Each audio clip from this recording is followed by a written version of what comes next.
რუსეთის ფედერაციასა და ოკუპირებულ აფხაზეთს შორის მოკავშირეობისა და სტრატეგიული პარტნიორობის შესახებ ხელშეკრულება არის საქართველოს ანექსიისკენ გადადგმული ნაბიჯი.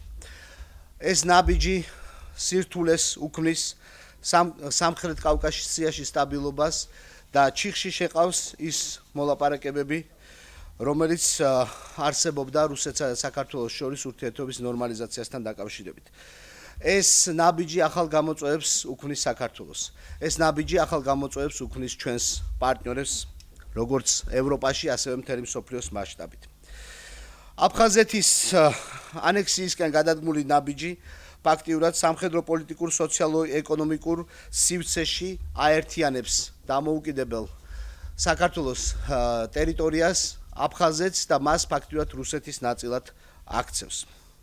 აღნიშნული ხელშეკრულება უხეშად არღვევს საერთაშორისო სამართლის ნორმებს და გამოწვევას უქმნის როგორც საქართველოს, ასევე მთელს საერთაშორისო თანამეგობრობას.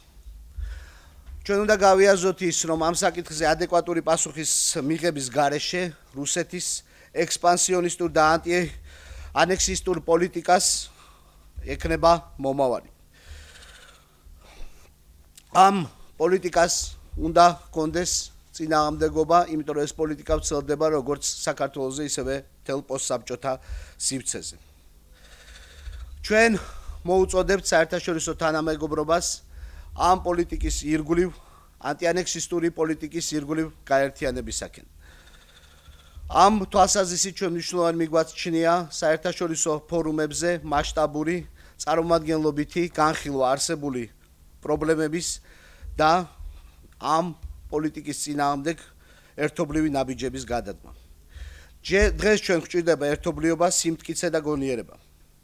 მე როგორც სახელმწიფოს მეთაურს მიმაჩნია, რომ არსებობს რესურსი ჩვენ საზოგადოებაში, რომლითაც ჩვენ შევძლებთ გავერთიანდეთ და გადავდგათ შესაბამისი და ადეკვატური ნაბიჯები. პირველ რიგში მე მიმაჩნია, რომ აუცილებელია მოწვეულ იქნას გაეროს უშიშროების საბჭო, სადაც განხილული იქნება აფხაზეთის მიერ ანექსისტური პოლიტიკის გატარება.